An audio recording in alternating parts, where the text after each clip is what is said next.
రవిచంద్రారెడ్డి గారు 2010 బీహార్ అసెంబ్లీ ఎన్నికల విషయానికి వస్తే అప్పుడు జేడీయూ అండ్ బీజేపీ కలిసి పోటీ చేసి భారీ విజయం సాధించాయి. తర్వాత కొన్ని పరిణామాల నేపథ్యంలో కొన్ని మార్పులు జరిగాయి, అది అందరికీ తెలిసిన విషయం. అప్పుడు ఆర్జేడీ సొంతంగా పోటీ చేసింది, 22 స్థానాల్లో గెలిచింది. కాంగ్రెస్ మాత్రం 4 స్థానాల్లోనే గెలిచిన పరిస్థితి ఉంది. అప్పటికి ఇప్పటికీ పరిస్థితి, కాంగ్రెస్ పరిస్థితిలో ఏదైనా మార్పు వచ్చిందంటారా? ఖచ్చితంగా కొంత మార్పు అనేది ఉందండి. కానీ మేము పోటీ చేసిందే 40 కాబట్టి మా శక్తి ఎంతో మాకు తెలుసు బీహార్లో. అంటే ఎన్ని స్థానాల్లో మీరు గెలుస్తారని అది దాని ప్రిడిక్షన్ ఇప్పుడు మనం చూడబోతూ మనం ఇప్పుడు మాట్లాడటం సరికాదు. పోటీ చేసిందే 40 కాబట్టి we're not in the race of any formation, we're in alliance partner. So ముఖ్యంగా ఇక్కడి నుంచి మేము చాలా విధాలుగా సంస్థాగతంగా కూడా ఆలోచనలు జరుగుతున్నాయి కాంగ్రెస్ పార్టీలో. రాహుల్ నాయకత్వం తీసుకునే ముందు విప్లవాత్మకమైన మార్పులతో పాటు కొన్ని స్ట్రాటజిక్ మార్పులు కూడా చేయాలనుకుంటున్నారు. ఎందుకంటే వేరే పక్షాలు ఇప్పుడు మనం చూసాం, తెలంగాణలో మనం చూసినట్టయితే 63 సీట్లతో తెలంగాణ రాష్ట్ర సమితి క్లియర్గా మ్యాండేట్ ఇచ్చారు. అయినప్పటికీ ఖమ్మంలో వాళ్ళకి ప్రాతినిధ్యం లేక, ఖమ్మంలో వాళ్ళ కేడర్ లేకపోతే వాళ్ళు ఇన్స్టెంట్గా కేడర్ని డెవలప్ చేసుకునే క్రమానికి కొన్ని సంవత్సరాలు పడుతుందని ఇమీడియట్గా తుమ్మల నాగేశ్వరరావు గారిని పార్టీలోకి తీసుకొచ్చారు. ఎందుకు? అక్కడ ఇన్స్టెంట్గా ఒక కేడర్ని తీసుకోవచ్చు.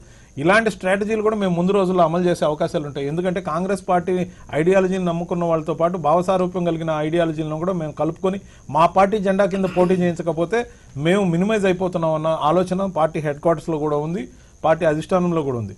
ఇంకొక విషయం మనం చూస్తే మోడీ గారు, అమిత్ షా గారు ఇద్దరు కాంబినేషన్లో మొన్న జరిగిన మహారాష్ట్ర ఎలక్షన్లో కానీ, హర్యానా ఎలక్షన్లో కానీ, ముందు జరగబోయే స్టేట్లో ఇప్పుడు బీహార్లో కానీ ఒకప్పుడు అలయన్స్ పార్ట్నర్స్ ఎవరైతే ఉన్నారో బీహార్కి, అదే బీజేపీకి, వాళ్లే ఈరోజు శత్రుకూటమిగా పోటీ చేయాల్సిన పరిస్థితి. అంటే మనం గమనించాల్సింది ఏంటంటే ఎవరితో అయితే పార్ట్నర్షిప్ పెట్టుకుని అలయన్స్ పార్ట్నర్స్గా కొనసాగుతూ బీజేపీ బలపడ్డ తర్వాత బీజేపీ వాళ్ళని పక్కకు పెట్టేసి వాళ్లే వాళ్ళ మీద పోటీపడి అవసరమైతే తిరిగి మళ్ళీ శివసేనతో కలిసి గవర్నమెంట్ ఫామ్ చేస్తారు. అంటే పక్కన పెట్టేస్తున్నారు అనుకోవాలి, పక్కన పెడుతున్నారు. ఇప్పుడు శివసేనకి వాళ్ళకి ఐడియాలజీ మ్యాచ్ చాలా ఎక్కువ. కానీ శివసేనతో కంపీట్ అయ్యి సీఎం పోస్ట్ కోసం పోటీపడి మళ్ళా మద్దతు తక్కువ ఉన్న క్రమంలో మళ్ళీ శివసేన మద్దతే తీసుకున్నారు. ఇది ఒక ఎగ్జాంపుల్. అంటే వాళ్ళ బలాన్ని వాళ్ళు పెంచుకుంటూ పక్కన వాళ్ళని తొక్కుకుంటూ పక్కన వాళ్ళని మళ్ళీ అవసరాన్ని బట్టి కలుపుకుంటూ పోతున్నారు. ఈ విధమైన యుద్ధ నీతి ఏదైతే ఉందో, రాజకీయంలో యుద్ధం చేయడం కరెక్టే, కానీ ఈ యుద్ధ నీతి మిగతా వాళ్ళు కూడా గమనించాలి. ఇప్పుడు ముఖ్యంగా ఆంధ్రప్రదేశ్లో భాగస్వామ్య పార్టీ అయిన తెలుగుదేశం పార్టీకి కూడా ఇదే గతి పడుతుంది. ఎందుకంటే రేపు బీజేపీ తెలుగుదేశానికి వ్యతిరేకంగా వచ్చి పోటీ చేసే కార్యక్రమం. సతీష్ మాది గారు ఏం చెప్తారు? ఒక మంచి ఉదాహరణ కూడా రవిచంద్రారెడ్డి గారు చెప్పారు. రేపు ఏపీలో మీ పరిస్థితి అంతే అని చెప్తున్నారు.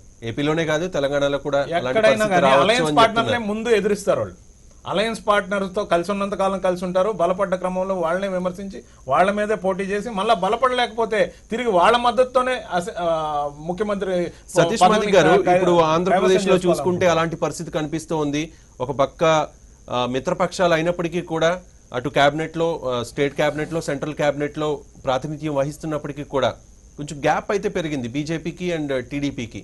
అంటే ముందు రవిచంద్రారెడ్డి గారు చెప్తున్నట్లుగా అలాంటి జరిగే అవకాశం ఏదైనా ఉందా? ఇప్పుడు ఏదైనా కూడా సరే, మా మాట వాళ్ళినారా వాళ్ళ మాట మేము వినారా అనే విషయాన్ని ఒకసారి పక్కన పెడితే, ఇప్పుడు కొంత పార్టీ బలంగా చేసుకోవాలనే ఒక ప్రయత్నంలో మాత్రం ఎవరైనా ఉంటారు జనరల్గా.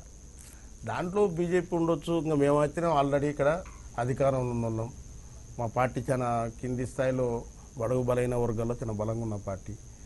ఈరోజు తెలంగాణలో కూడా ఒకసారి మనం అబ్జర్వ్ చేస్తే సెంటిమెంటు అని దాని పేరుతో కేసీఆర్ని మాట్లాడితే తెలంగాణ తిట్టినట్టుగా భావన ఉండేది.